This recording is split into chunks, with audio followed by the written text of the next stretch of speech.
بسم الله الرحمن الرحيم، وبه نستعين. وأصلي وأسلم على خير من هدى الناس رحمة العالمين سيدنا محمد وعلى آله وصحبه أجمعين. أما بعد أيها الأحباب، أرحب بعنايتكم. موضوع اليوم إن شاء الله سيكون اللغة العربية أبعادها وقضاياها في المجتمع الإريتري، وسيكون ضيف هذه الحلقة والحلقة التي تليها بإذن الله فضيلة الشيخ الدكتور فايد محمد سعيد، الأمين العام لهيئة الفتوى الإسلامية وإمام وخطيب المركز الثقافي الإسلامي والمسجد المركزي بلندن، وكذلك فضيلته عضو هيئة التدريس بجامعة مينيسوتا الإسلامية بالولايات المتحدة الأمريكية.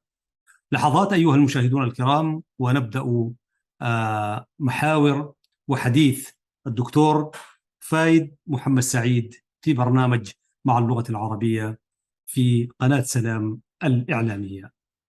بسم الله الرحمن الرحيم. بسم الله وكفى، والصلاة والسلام على نبينا المصطفى وعلى آله وصحبه وعثرته، ونسأل الله سبحانه وتعالى أن يجمعنا وإياكم في حوضه الشريف. وهذا هو الدكتور فايد محمد سعيد، الأمين العام لهيئة الفتوى كما ذكرنا، هيئة الفتوى الإسلامية، وإمام وخطيب المركز الثقافي الإسلامي والمسجد المركزي في لندن. كذلك هو عضو هيئة التدريس بجامعة مينيسوتا الإسلامية بالولايات المتحدة الأمريكية.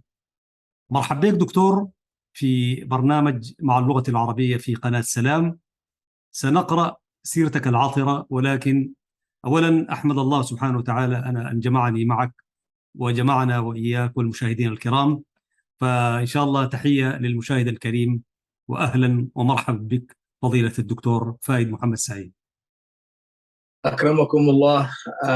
أنت قامة إعلامية وأدبية وشاعر، وشرف كبير أن أكون معكم، وشرف كبير أن نطل عبر هذه الشاشة على إخواننا وأخواتنا من أبناء وأبناء جلدتنا. لكم مني كل الشكر سيدي. جزيت خيرا وإحسانا، ولا بد من قراءة. أسمح لنا نقرأ سيرتك العطرة. الدكتور فايد محمد سعيد درس على مجموعة من العلماء والمشايخ في إريتريا، منهم فضيلة الشيخ القاضي حامد عبد القادر قاضي، أي قاضي المحكمة الشرعية بالعاصمة الإريترية أسمرة، وفضيلة الشيخ مفتي الديار الإريترية الأسبق الشيخ الأمين عثمان الأمين رحمة الله عليه.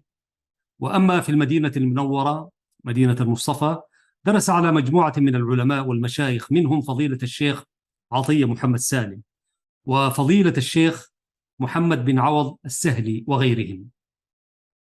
وفي جمهورية مصر العربية درس على مجموعة من العلماء، في مقدمتهم فضيلة الشيخ طه الريان، وعضو هيئة كبار العلماء بالأزهر الشريف ورئيس قسم الفقه المقارن بكلية الشريعة بجامعة الأزهر. وتخرج فضيلته من الجامعة الإسلامية بالمدينة المنورة، درس بها المرحلتين الثانوية والجامعية، تخرج فيها وحصل على الإجازة العالية الليسانس البكالوريوس. أما الماجستير بتقدير امتياز كان من المركز القومي للبحوث جامعة القاهرة، والدكتوراه الجامعة الإسلامية في مينيسوتا بالولايات المتحدة الأمريكية. له عدد كبير من المؤلفات والمساهمات العلمية، منها القيم التي أرساها النبي محمد صلى الله عليه وسلم في الذاكرة الإنسانية. وقد تم اختيار هذا الكتاب ضمن 3 كتب تم تحكيمها ضمن قائمة 500 أكثر من 500 من المسلمين تأثيرا في العالم الإسلامي. ثم تم اختيار ونشر 4 مقالات محكمة من قبل جامعة جورتروانا الأمريكية، ومركز الدراسات الاستراتيجية الإسلامية في الأردن، التي تشرف على قائمة 500 من أكثر المسلمين تأثيرا في العالم. وكذلك له كثير من الدراسات، وقد تم نشر عدة مقالات محكمة من قبله في مجلة الثقافة التابعة لوزارة التعليم العالي بالمملكة العربية السعودية، وكذلك مشاركاته في الندوات والمؤتمرات العلمية والمنصات العالمية، منها حيث شارك في مؤتمر منظمة الأمم المتحدة في نيويورك حول دور الأديان التعليمي لمنع النزاعات وإحلال السلام. شارك في مؤتمرات عدة، منها الأوراق التي قدمها في مؤتمر التعايش ومؤتمر الحوار الإسلامي المسيحي، وله خبرات علمية واسعة. فضيلة الشيخ الدكتور، هذه سيرة عطرة، يعني نسأل الله سبحانه وتعالى أن يوفقنا وإياك مع قامتك العلمية الكبيرة أن نتحاور وإياك في هذا البرنامج المحدود الاتجاه. فأولا، ماذا أنت قائل لهذه الشبكة الإسلامية قناة سلام؟ وأنا دائما أصفها بالمباركة، حيث فيها كثير من الدعوة إلى الله والدعوة إلى أشراف الأمور. فعايزين كلمة من حضرتك عن شبكة سلام أولا. أولا بسم الله الرحمن الرحيم، الحمد لله رب العالمين، وصلى الله وسلم وبارك على سيدنا محمد وعلى آله وصحبه أجمعين. نسأل الله سبحانه وتعالى أن يسدد أقوالنا، وصلى الله سبحانه وتعالى أن يبارك في هذه الجهود الطيبة المباركة، وخاصة من قامة إعلامية وأدبية. ولقد سعدت وتشرفت بقراءتي والسماع المباشر لبعض أشعاركم وقصائدكم، فلكم منا كل الشكر أولا. وصلى الله سبحانه وتعالى أن يهيئ لهذه الثروة العلمية والأدبية أن تخرج للناس ويستفيد منها الأجيال، ونحن فخورون حقا وأسأل الله سبحانه وتعالى يبارك في هذه الجهود إن شاء الله. وكذلك أسأل الله أن يبارك في هذه الجهود الإعلامية المباركة التي تقومون بها، والتركيز على قضايا تهمنا جدا. لأنه في النهاية أولا، إن أذنت لي سيدي، تفضل. كثيرا ما نتحدث أن الإنسان خلقه الله عز وجل لعبادته، وهذا صحيح لا غبار عليه، فقد قال ربنا: وما خلقت الجن والإنس إلا ليعبدون. ولكن الإنسان أيضا خلق لغايات عظيمة، منها أن الله عز وجل استخلفه في هذه الأرض، فهو مؤتمن أن الله عز وجل شرف هذا الإنسان وكرم هذا الإنسان. وكفانا فخرا أن الحق سبحانه وتعالى قال في سورة الإسراء: ولقد كرمنا بني آدم. هذا الإنسان مكرم، كرمه الله عز وجل وأسجد له ملائكته. فالله عز وجل استخلفه على هذه الأرض. ومن هذا الاستخلاف أن الله سبحانه وتعالى هيأ له كل شيء. فربنا سبحانه وتعالى يقول: الذي جعل لكم الأرض ذلولا، ذلل لنا هذه الأرض بمكانتها. الأنعام خلقها لكم، جعل لكم الأرض فراشا والسماء بناء. دائما يتحدث المولى لكم لكم لكم لكم. هذا الإنسان المستخلف خلق له كل شيء، وهيأ الله سبحانه وتعالى له كل شيء. أنا مخلوق، وهذا الجبل مخلوق، وهذه الأرض مخلوقة، ولكن الله عز وجل جعل للإنسان هذه القيمة، قيمة الاستخلاف. نعم. وهذا شرف آخر أيضا، أن الله عز وجل خلقنا للإعمار. فباب الدعوة إلى الله سبحانه وتعالى ينطلق من إنسانيتي أنا وحبي للخير. فجزاكم الله خيرا على هذا العمل العظيم المبارك الذي تقومون به، وصلى الله سبحانه وتعالى أن يجعل هذه نواة خير وبركة ليعم الخير لكل الناس. بارك الله فيك فضيلة الشيخ الدكتور فايد محمد سعيد. أولا والله نحن نتقاصر أمام علمكم ومجهودكم ودعوتكم إلى الله، وهذه الفكرة والإمكانيات العلمية التي يعني تزينون بها سماء هذا الكون، وهذا فخر لنا والله بأمانة. أنا لم أقف في مسيرتي الإعلامية أن أحاور قامة علمية فكرية دعوية بهذا الشموخ بهذا القدر، وهذه سانحة طيبة أنا الله سبحانه وتعالى أشكره عليها. ثم إنه من الأهمية بمكان أن أشكر عبرك وعبر المشاهدين سعادة السفير الأستاذ الكاتب علي محمد صالح شوم الذي جمعنا وإياك، لأن الإعلامي الذي يعرف مهنته هو يخلق شبكة من العلاقات والعلائق التي تربطه بأشراف الأمور وخير الناس، وخير الناس هو من دعا إلى الله وعمل صالحا وقال إنني من المسلمين. فله جزيل الشكر مني وباسم كل المشاهدين والمستمعين. ثم إنه من الواجب كذلك أن أشكر سعادتك الدكتور فضيلة الشيخ فايد محمد سعيد. أنا حقيقة طلبت منه لأنه ترددت أن أحاور هذه القامة العلمية، فقلت له يا شيخنا ما نفتح لك الميكروفون وتقدم محاضرتك للمشاهد الكريم تحت عنوان تريده وتختاره أنت. فتواضعا منه قال لا، أنا أشتي زي ما يقولوا أهلنا من اليمن ولنا امتداداتنا، قال أشتي تتحاور معك يعني. فبرضو هذا يعني تواضع من حضرتك. فاتفقنا على أن يكون الحوار في شرف هذه اللغة، اللغة العربية، أبعادها وقضاياها في المجتمع الإريتري. أشكرك سعادة الدكتور فضيلته. ف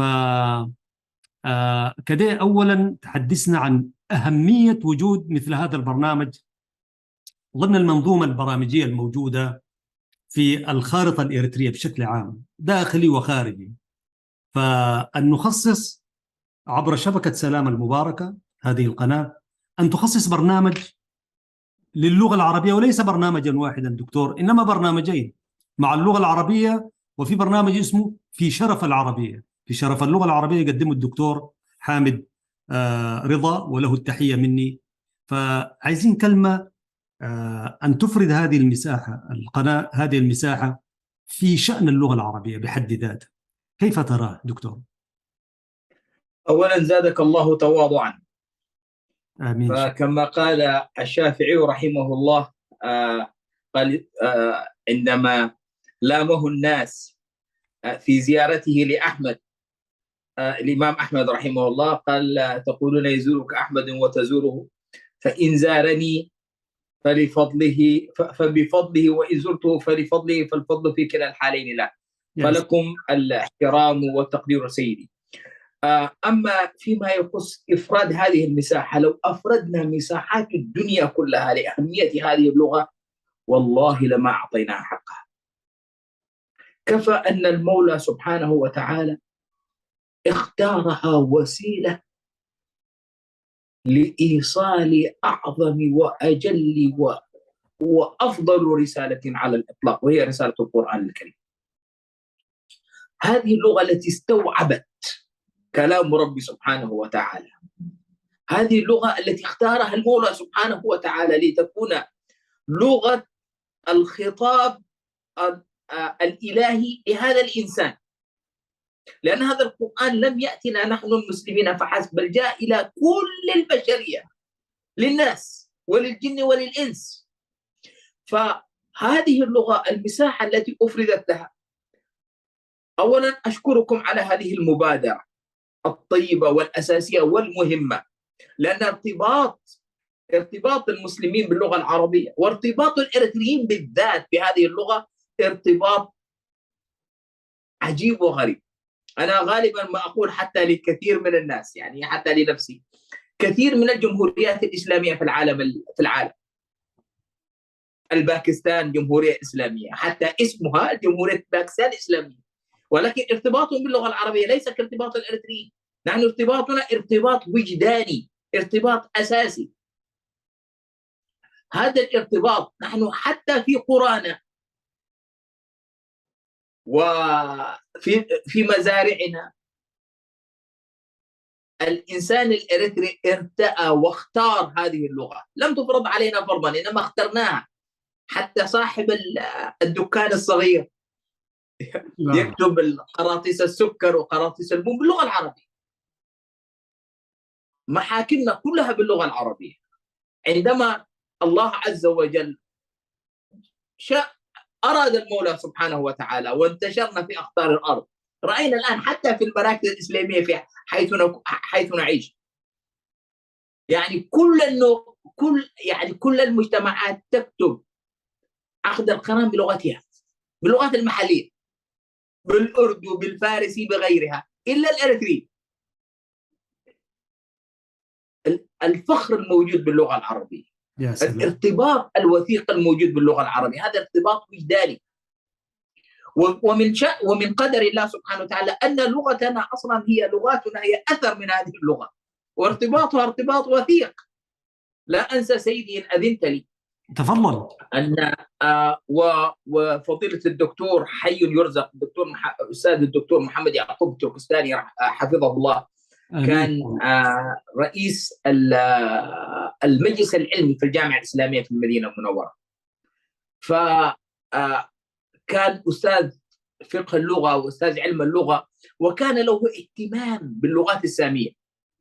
فكان من ضمن الاهتمامات اللي كانت موجودة البحث عن أثر لغة التيغري ولغة والجئز وارتباطها بالعربي. وكان أيامها الدكتور فهد عبد الرحيم هو أيضا حي يرزق، أستاذ دكتور يعني من لهم التحية قيمة وقامة في العالم الإسلامي. فذهبت إلى جامعة أسمرة في وقتها، كان الدكتور إن جعفر أبو بكر رحمة الله عليه.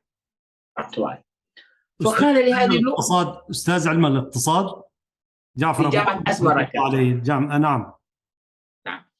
فالدكتور محمد يعقوب التركستاني حي يرزق، ولعل إن شاء الله يعني ستكون إضافة جميلة إن تهيأ لهذا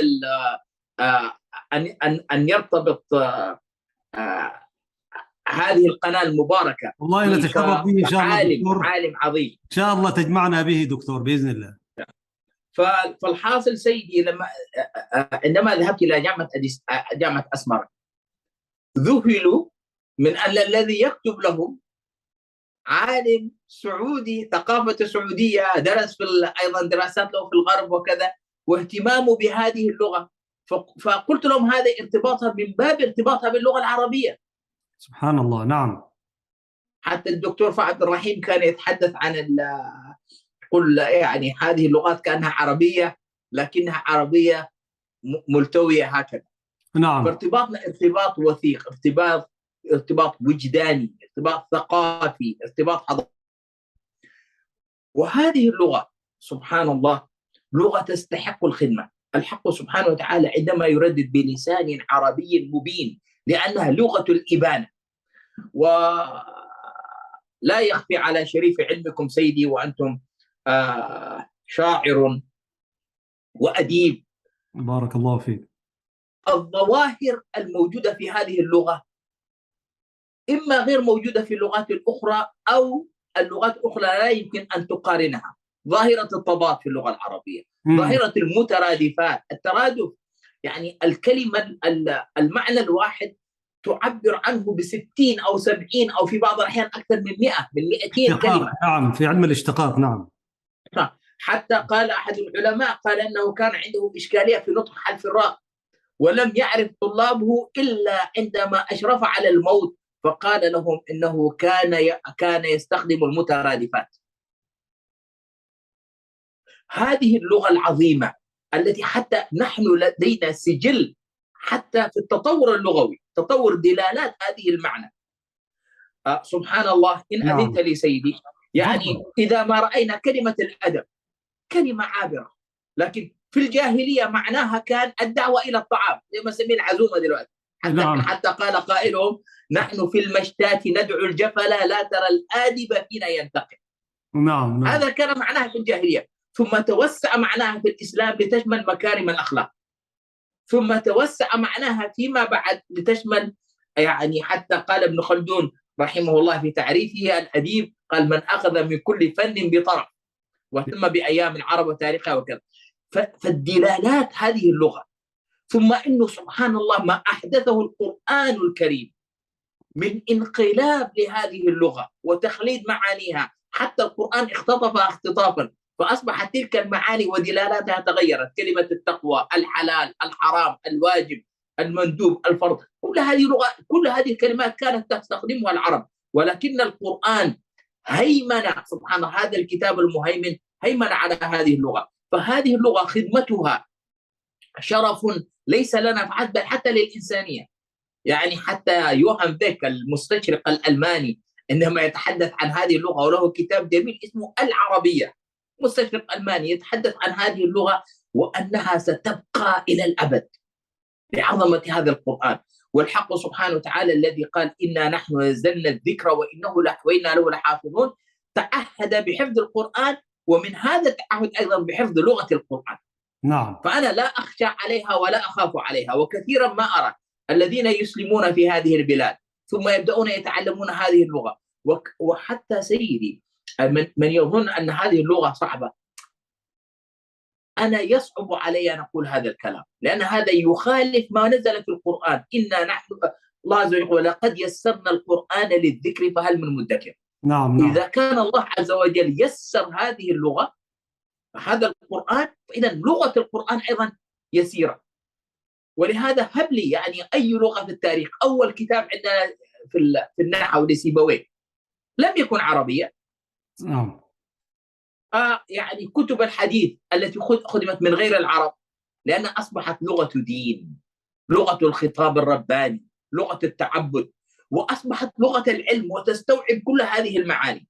نعم. فلكم منا كل الشكر على إفراد هذه المساحة، ونحن بحاجة إلى إفراد مساحات أكبر، وأنتم سبقتم غيركم في هذا المجال. بارك الله فيك. ونحن والله نشكر الهيئة ونشكر فضيلة الشيخ برهان والدكتور حسن وغيرهم من الأساتذة الكبار وشيوخنا الأفاضل الأجلاء. أنا لا أستثني منهم أحد، ولكن عشان ما ننسى حد آخر لهم الشكر. يعني حقيقة أنا لما طرحت أن أشارك بشيء والحق يقال، رحبوا بالفكرة، بل قالوا هذا من صميم رؤيتنا والخارطة البرامجية.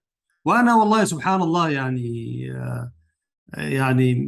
أردت إنه أن نلقى الله بشيء مما فيه من الدين. يعني هذه اللغة كما شرفها الله سبحانه وتعالى، دكتور معلش على الإطالة، نزلت لكي تستشهد بها في كلامك، وكل ما كان كلامك فيه حديث وقرآن كل ما ارتقيت برقي هذه اللغة، وأنت سيد العارفين.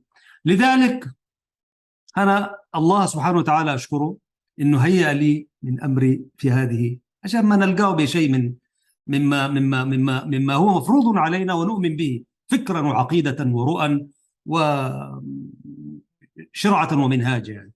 ولذلك أنا أتقدم باسمك للهيئة أنهم افتتحوا هذا البرنامج، أخذوا بأيدينا ولا نزال معهم، وإن شاء الله تستمر هذه الرسالة اللغوية في إطار البرامج، إنما تخصيصا هذا البرنامج. وأنا قصدت أن يكون برنامج اسمه مع اللغة العربية، لأن هذه اللغة لها أبعادها ولها قضاياها في المجتمع المسلم وفي المجتمع الإريتري، مسلمين كانوا أم مسيحيين، وأنت سيد العارفين في حوار الأديان وأهمية اللغة. دكتور، نحن سنقف بعد شوية بعد ما تدينا مداخلة لفاصل قصير ونعود.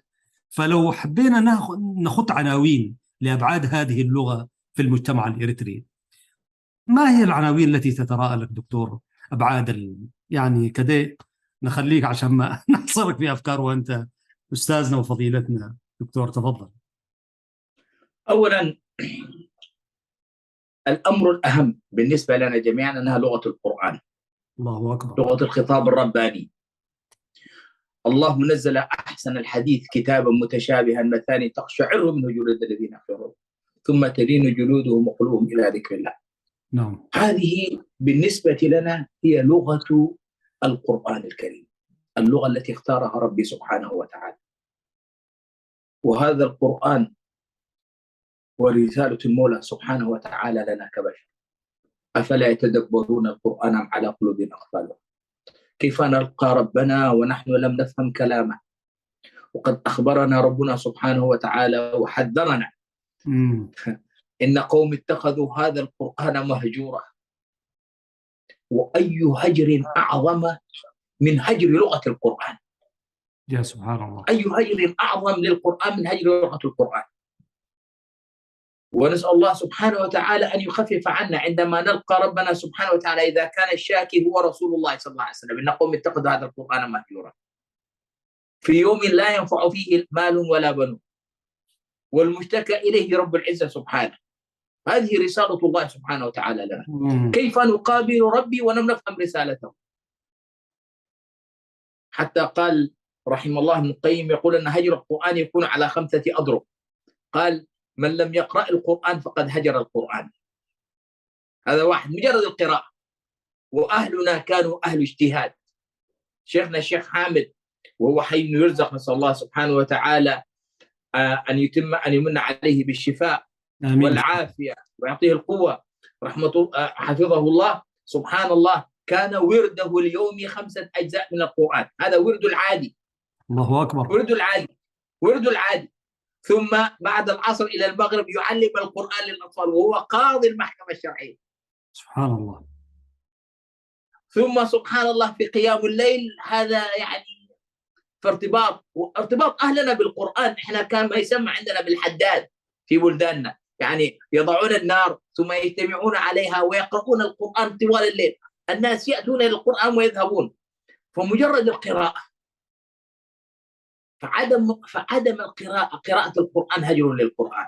يكتفى بهذا؟ لا يكتفى. قال: من لم يفهم القرآن فقد هجر القرآن. وهو هنا يقرأ، يأتي دور اللغة العربية. هو يقرأه وما فهمه برضه يعتبر هجر. يعتبر هاجر لأنه لم يفهم. نعم. والفهم يؤدي إلى ماذا؟ إلى التدبر. قال: من لم يتدبر القرآن فقد هجر القرآن. شوف هذا التسلسل. شوف فلا يتدبر عدم القراءة هجر، عدم الفهم هجر، عدم التدبر هجر. ثم هذا التدبر يقود إلى العمل. قال: من لم يعمل بالقرآن فقد هجر القرآن. لا حول ولا. نعم. ثم قالوا أن من لم يستشفي بالقرآن فقد هجر القرآن، ونزل من القرآن ما هو شفاء ورحمة.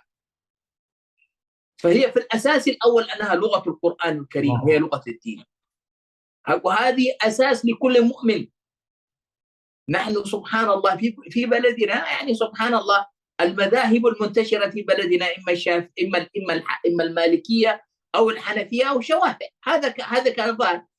فكل واحد كان يقرأ في بلدنا، إما واحد قرأ نور الإيضاح نعم. في الفقه الحنفي، أو سفينة النجاة في الفقه الشافعي، أو قرأ الأخضر والعشماوي في الفقه المالكي. هذا سبحان الله كان عام مشاع يعني حتى الرعاة في بلدنا. والشيخ يقرأ ويشرح لهم، سبحان الله هذا الارتباط الموجود. فأولا هي لغة القرآن ولغة الدين. هذا هو الأول، هذا ما يمثله لي كمسلم وكارثي. شيء ثاني، أن لغة الحضارة بالنسبة للإرثيين، هذا ما أكرره لنفسي، هي لغة الحضارة. لغة الحضارة حتى المثقف في مجتمعاتنا الله أعلم، لكن في السابق ما كانش يسمى مثقف إذا ما تكلم العرب. ويعني قل من لم يرتبط بالعربية فهما وقراءة. والناظر إلى قراءات السابقين سبحان الله وكتابات السابقين من الإرثيين، هي لغة حضارة. ثالثا، نحن أولى الناس بالعربية. سامحني أعطيتني مداخلة صغيرة لكني استرسلت. لا أبشر يعني تفضل دكتور. إذا كان أو النبي صلى الله عليه وسلم عندما أرسل الصحابة رضوان الله عليه، وفي هذا عظمته صلى الله عليه وسلم وتضحيته وشجاعته وفداؤه. غالبا القادة يفرون بأنفسهم، سلامة القائد تأتي قبل سلامة الناس. لكن النبي صلى الله عليه وسلم أرسل نفرا عزيزا من الصحابة إلى الحبشة، وهو بقي مع المستضعفين، مع بلال وأم ياسر وهؤلاء المستضعفين، بقي معهم صلى الله عليه وسلم. وأرسل يعني أحب الناس إليه. فقيل أن أول من هاجر أرسل سيدة رقية وسيدنا عثمان رضوان الله عليهما، ثم أرسل زيد بن حارثة ينظر إليهما يعني حتى يختفي أثرهم، ثم قال: أول من هاجر بعد لوط عليه السلام في سبيل الله آل بيتي وأقرب الناس إليه. هؤلاء عندما نزلوا إلى أرض الحبشة بما أي لغة كانوا يتفاهمون؟ يا سيدي ما كانش في جوجل ترانزليتر. نعم. ما كانش، لم يكن. فبأي لغة كانوا يتخاطبون؟ وكيف سبحان الله بكى قساوسة الحبشة عندما قرئ عليهم القرآن. صح. ثم انظر سيدي، غالبا واسمح لي وأنت يعني قيمة وقامة، لا أبشر، غالبا الإنسان إذا ما استرسل في الشرع يعني غالبا يخاطب الناس على قدر أفهامهم. فغالبا الإنسان يسترسل في الكلام ليوصل رسالته، ولكن إذا ما كان يخاطب القامات عندما تخاطب بعضها البعض لا تسترسل في الكلام. هذا ما نراه مع سيدنا جعفر الصادق رضي الله عنه، مع سيدنا جعفر الطيار عندما خاطب النجاشي.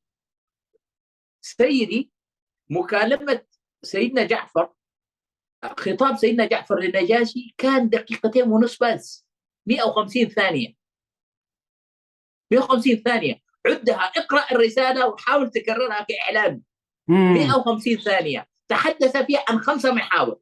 5 محاور تحدث فيها أولا عن خلفية العرب. قال: كنا قوما أهل جاهلية نأكل الميتة ويأكل القوي من الضعيف. تحدث عن الخلفية. ثم تحدث عن صاحب الرسالة.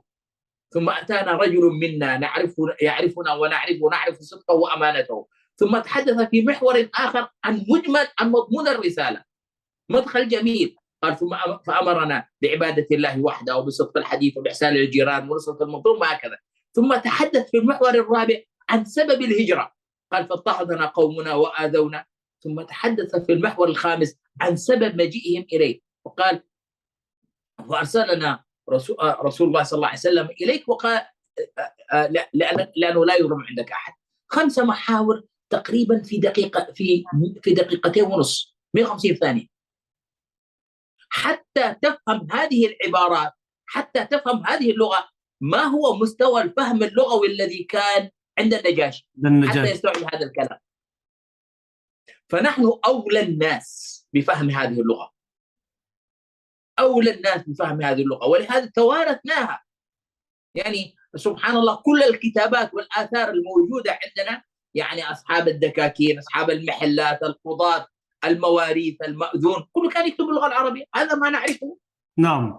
طيب فضيلة، بالنسبة لنا هي لغة حضارة. جميل. حنرجع ونقول هي لغة الدين في البداية ولغة الحضارة، وفي نفس الوقت برضو نرتبط بها وجدانيا.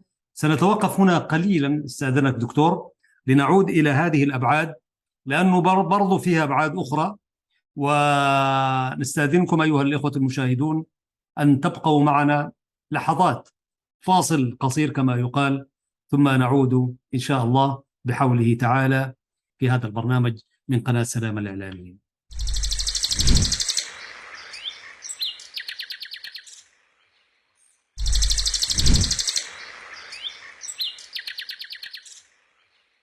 وها نحن بحمده تعالى عدنا إليكم أيها الإخوة المشاهدون، ودعونا نقول كأننا نفتتح الحديث. أبدأ بسم الله والرحمن وبالرحيم دائما الإحسان، فالحمد لله القديم الأول والآخر الباقي بلا تحول. شكرا لك الدكتور فايد محمد سعيد. يعني كنا نتحدث في هذه الحلقة، في الحلقة رقم 55، في اللغة العربية أبعادها وقضاياها في المجتمع الإريتري، وأشرت حضرتك إلى عناوين، كل عنوان يحتاج إلى حلقات وحلقات. فنواصل في الأبعاد دكتور، إلحاقا بما ذكرته في بعدها الديني وفي بعدها الحضاري وفي بعدها الوجداني هذه اللغة. تفضل دكتور. في البعد الديني أولا حتى أتحدث، نعم. لم يرتضي الإريتريون أن يستخدموا غير اللغة العربية في مساجدهم وفي خطبهم. خطب الجمعة كانت تكتب باللغة العربية، حتى على كل حال إلى أن غادرت البلد. على كل حال ما لم تكن إلا اللغة العربية. لا تزال حتى اليوم دكتور، لا تزال حتى اليوم، مع قليل من الترجمة، ولكن برضو قليل من الترجمة هذه مثل الخلفاء الراشدين لها أبعادها، لكن تركناها نحن، وأعتقد هي هكذا حتى اليوم. فهذه ارتضوا هذه لغة الدين. لغة الدين هي اللغة العربية، هكذا. هذا كان الأساس، وهذا لم يأتي حقيقة بفضل الكثير من الناس يظن على لأنه المشايخ كانوا يأتون من الأزهر. نعم، الأزهر له فضل كبير، لكن هكذا كان الحال قبل أن يذهبوا أيضا إلى الأزهر. كثير من أساتذتنا لم يخرجوا من البلد، لكنهم تعلموا في البلد وتعلموا على مشايخ كانت في هذه البلاد، ولهذا كانت حتى اللغة قوية. أنا أتذكر عندما كنا في المعهد في مدرسة الجالية حيث درس، وقبلها في المعهد، كان مشايخنا كانوا يدرسون يعني التحفة السنية كملنا في أسماء، سبحان الله، شرح الآية الرومية. من المتن. كان في درس لشرح ابن عقيل، وفي وكثير من مشايخنا درسوا كثير من المتون. فمثلا يعني أنا عندما أتيت إلى الجامعة الإسلامية في المدينة كنت أتحدث وأكتب وأقرأ، وكنت أرى كثير من الناس يتعلمون في شعبة اللغة العربية لغير الناطقين بها. كاد أن تجد إريتري يدخل إلى شعبة اللغة العربية لغير الناطقين بها. هذه لغة اختيار الإنسان الإريتري الذي اختار أن هذه اللغة هي لغة ثقافته ولغة تعليمه. هي لغته. نعم. لغته، هذه لغة لم يفرضها علي أحد، هذه لغتي. أضف إلى هذا سيدي أن هذه اللغة لغة الله عز وجل كملها وجملها، فهي تستوعب كل شيء، اليوم في عصرنا الحاضر أكثر المخطوطات هي موجودة باللغة العربية. هذه الثقافة الكاملة التي أسهمت، وحتى عندما يتخلى عنها كثير من العرب ستبقى هذه اللغة لغة خالدة. وإن أذنت لي لو عدنا مثلا، كثير من يقول لك ترجمة القرآن هي قرآن. ليست قرآن، القرآن هو الذي نزل باللغة العربية. هذه الترجمات ترجمات عمل بشري، والقرآن كلام الحق سبحانه وتعالى. نعم. أن لنا أن نقول هذا هو كلام الله، هذا ليس كلام الله. ولذا أنا أستاء كثيرا يعني عندما أرى the holy Quran بالإنجليزي.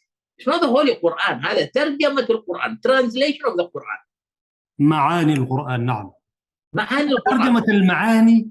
وهنا أنا يعني أتذكر قول الإمام العلامة دكتور العلامة محمد متولي الشعراوي رحمة الله عليه، حتى قال في واحد من الأحاديث: وأنت سيد العارفين، أنا لا أتجاسر عن أن أشرح القرآن الكريم، لأن القرآن الكريم لا يشرح ولا يفسر، ولكنني أقول خواطري في هذا القرآن الكريم، لأنه هو يخشى أن يفسر غير الجانب التعليمي، الجانب الإرشادي وهكذا، يخشى أن يفسر كلام الله سبحانه وتعالى فيخاف أن يقع فيما هو، ولذلك قال: أنا أتحدث عن خواطري. وكان له فتح مبين الشيخ متولي الشعراوي والله رحمه الله حقا قال.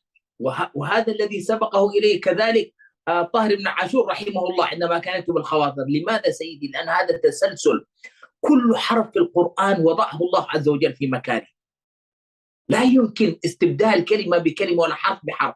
من أجل هذا كان ورد عن الصديق رضوان الله عليه عندما قالوا له: وفاكهة وأبا، يعني قالوا الفاكهة عرفناها، فما هي أبا؟ الصديق صعق رضي الله عنه، قال: أي سماء تظلني وأي أرض تقلني إن قلت في كلام الله ما لا أعلم. هو الصديق يعلم معنى أبا، ولكنه تخيب أن يقول فيها شيئا لم يسمعه من الصادق المصدوق صلى الله عليه وسلم. هذه لغة عظيمة، ولهذا قالوا لا يمكن لأحد أن يقول أنا أتقن العربية. صحيح.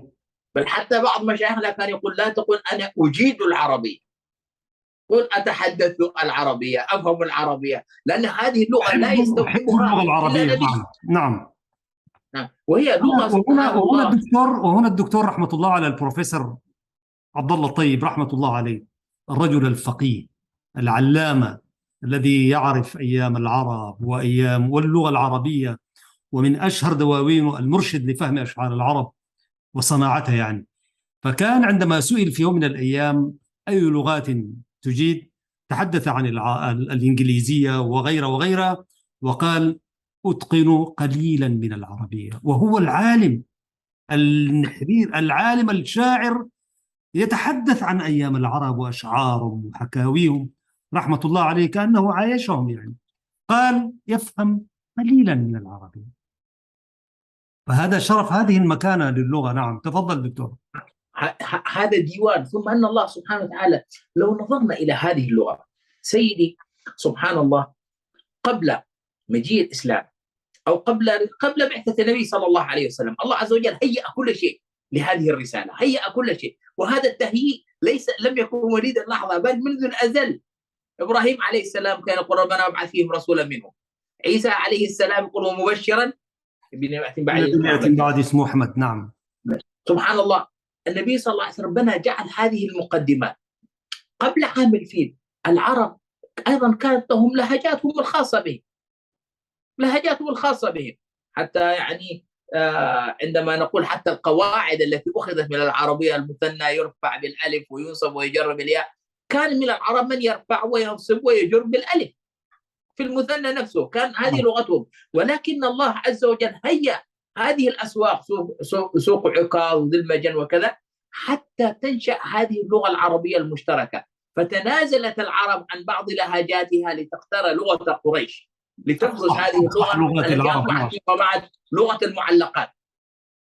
هذه اللغة الله عز وجل تعهدها ورعاها وكملها. من أجل هذا سبحان الله لم تكن عسيرة على الفهم، حتى القواعد التي خرجت في هذه اللغة والتي خدمت من أجل هذا برز فيها غير العرب. وقبل أن يبعث الإسلام، قبل أن يرسل نبيه محمد صلى الله عليه وسلم ويأتي بالإسلام، حافظ على هذه اللغة بهذه المنتديات، المهرجانات السنوية، وكما قلت. نعم نعم. ثم جاء والشعر القرآن ديوان الكريم العرب وضبط هذه اللغة وخلاها هي لغة العلم والرقي والمعرفة. نعم. هذه اللغة الفصحى هي لغة عربية مشتركة بين كل قبائل العرب، ارتضتها ونزل بها القرآن الكريم فتوثقت وعظمت.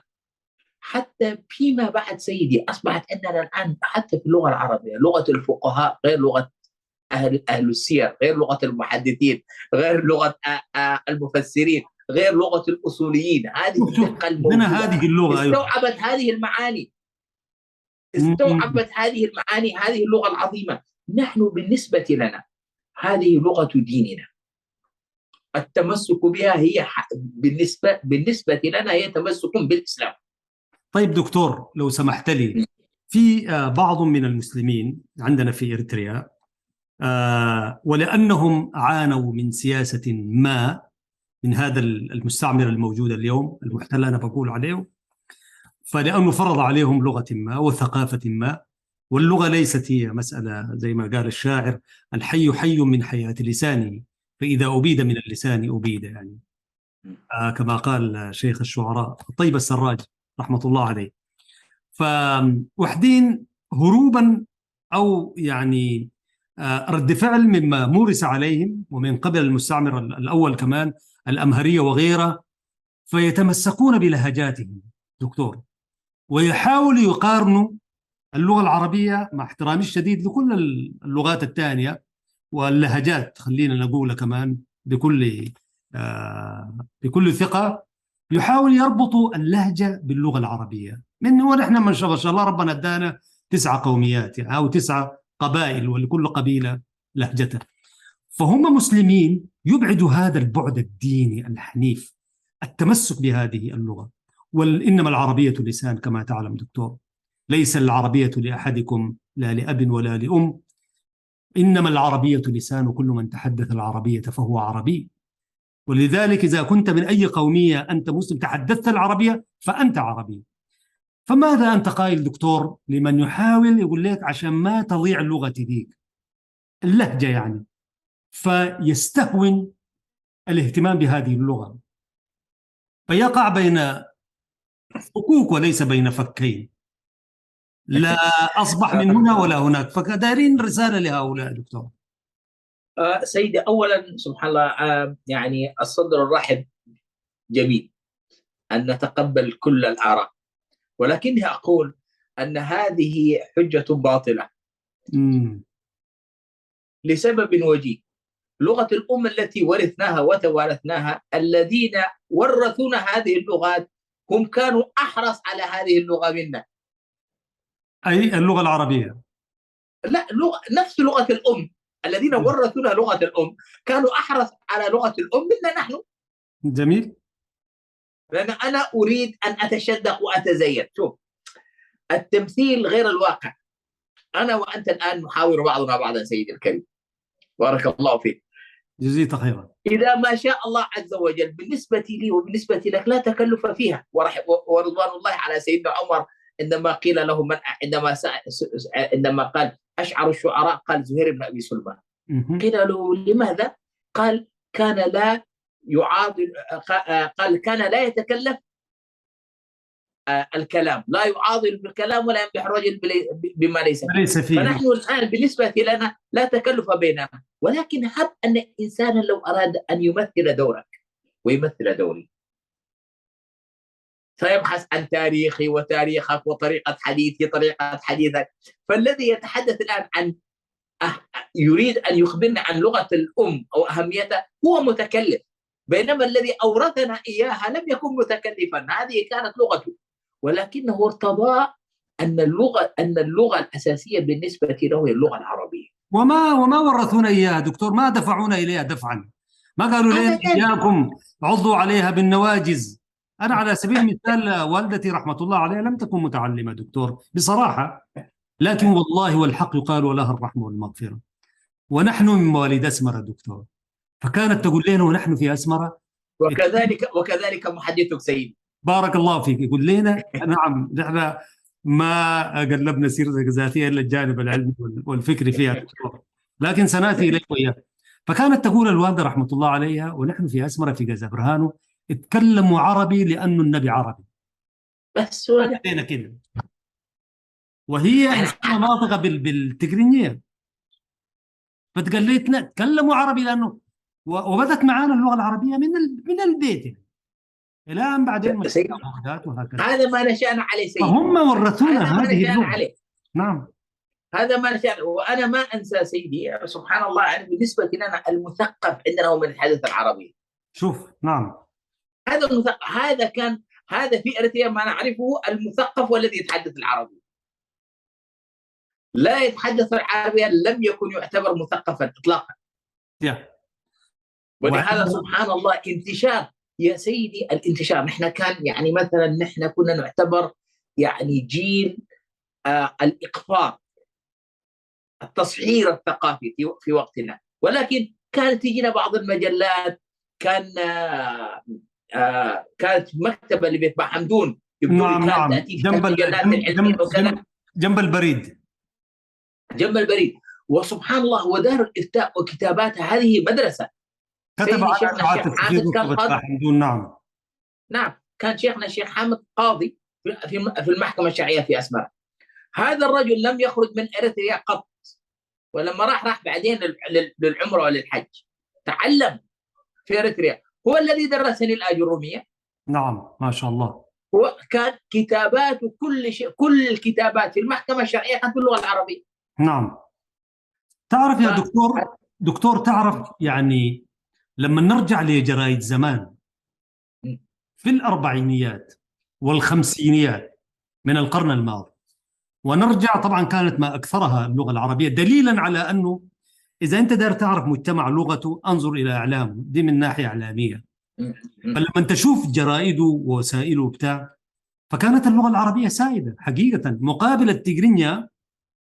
حتى بالمناسبة الإيطاليين عندما أصدروا صحيفة محلية أصدروها باللغة العربية قبل اللغات الثانية.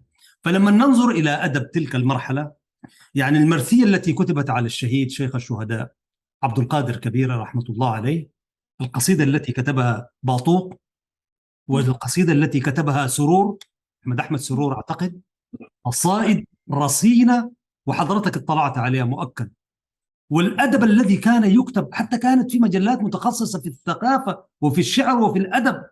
فكيف لمجتمع وهو مطحون في طاحونة الاستعمار يتمسك بهذه اللغة ويمارس بها أفكاره وعقيدته ودينه وثقافته وجرائده وعقد النكاح والطلاق وغيره وكل المعاملات إن لم تكن اللغة أصيلة فيه؟ نحن نذكر بس هو كذلك. نعم هو كذلك سيدي. إذا ما قرأت المراسلات والكتابات التي كان يكتبها الشهيد عبد القادر كبير رحمة الله عليه. نعم. كذلك سبحان الله أستاذ الأمين علي كرار. يا سلام. أستاذ أمين علي كرار كان عنده مدرسة في مدبر خاصة فيه، وكان كاتب سبحان الله. أنا كنت أستغرب من هذه اللغة الرصينة التي كان يكتب بها هذا الرجل. أنا لحقته في الجامعة. العبارات،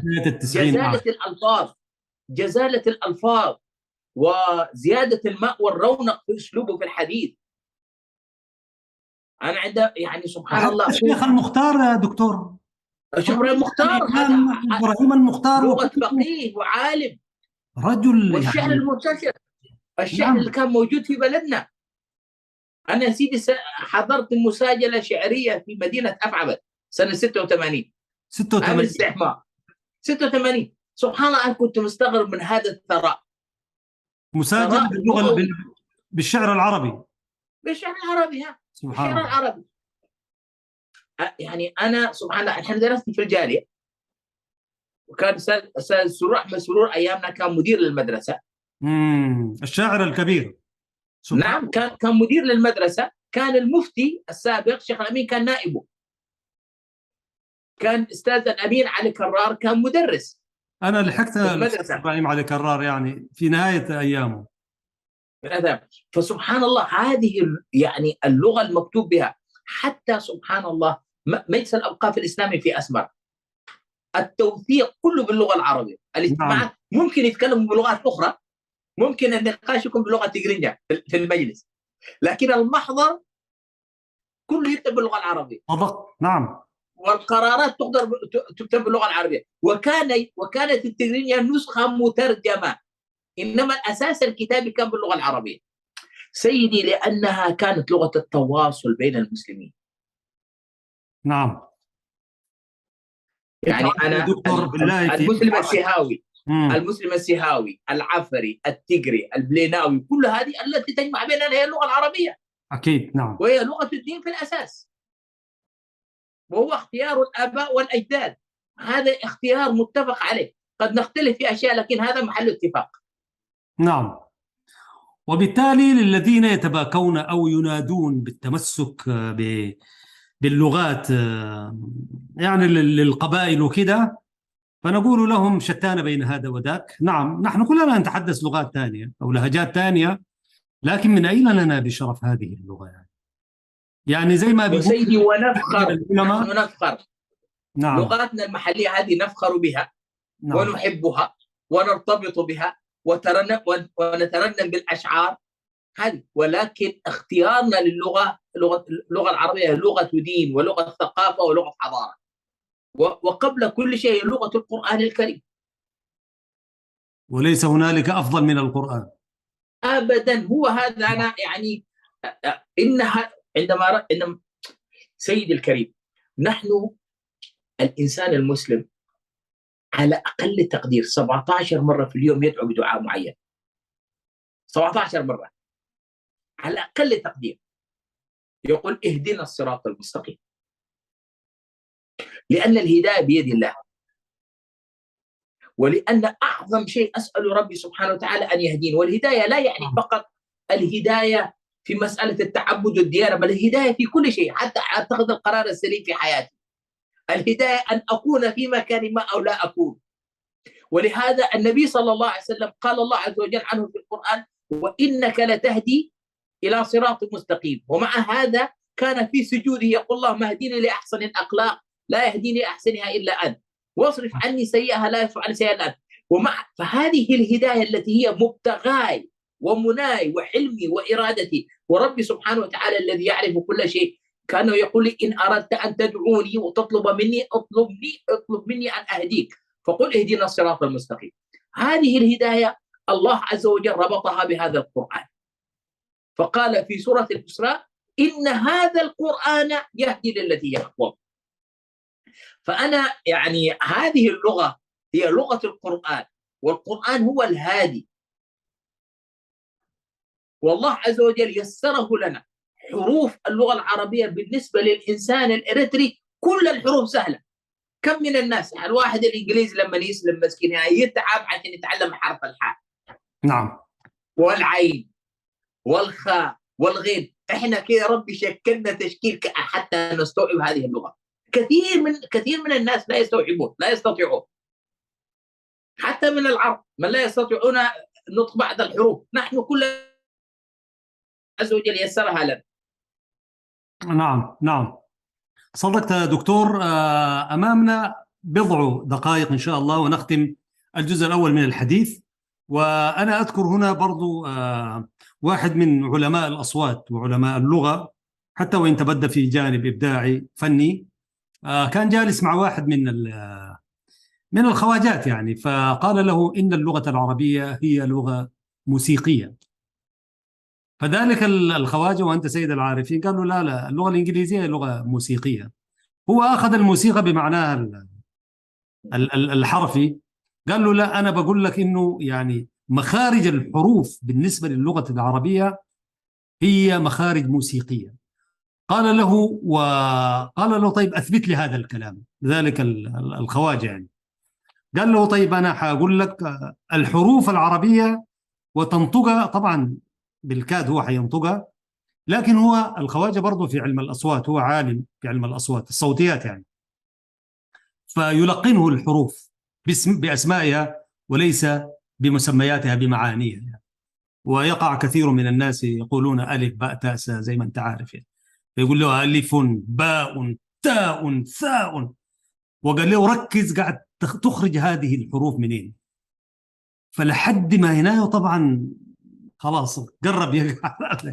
ثم قال له الآن انطق حروفك الإنجليزية A B وهكذا.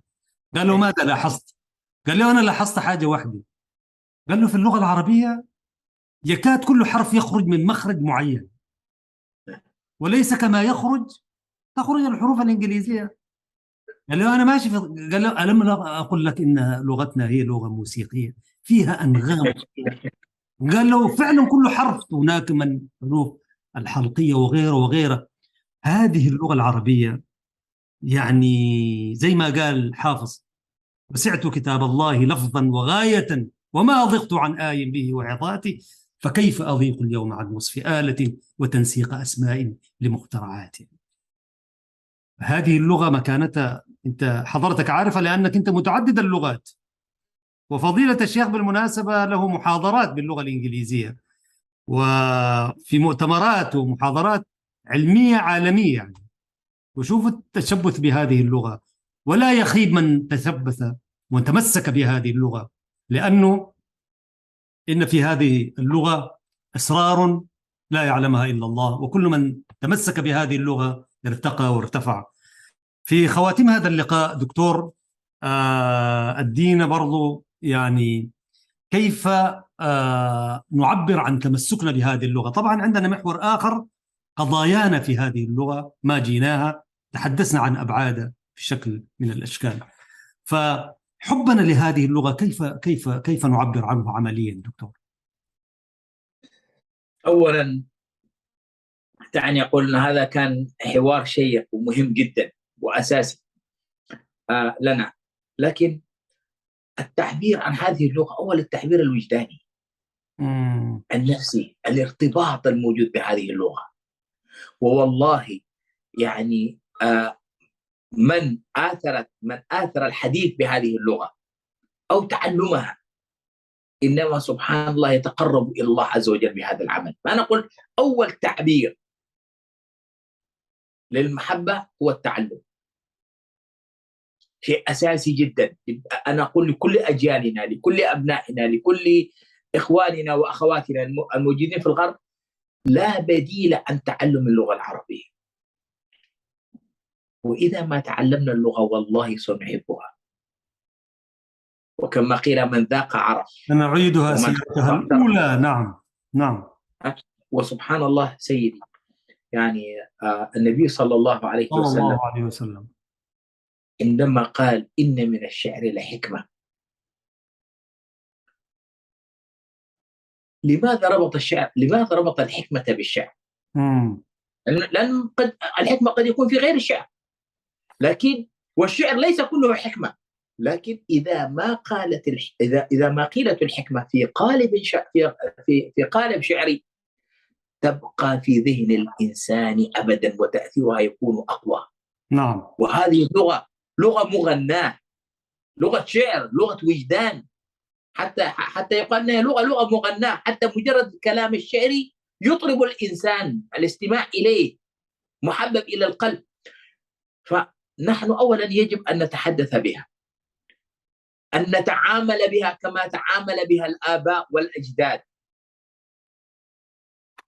يعني أنا أقول كل إنسان ابحث عن في دكان الوالد والوالدة، في المتاجر، في عقود الأنكحة، لن تجد المعاملات إلا بهذه اللغة. نتمسك بها، نعبر بها، هذه لغتنا في كل المحافل. لا يمنعني هذا أن أتحدث بأي لغة، لا، أنا هذه كل اللغات أحترمها وأحبها، وتعدد الحب في هذا جائز، لا إشكالية فيه.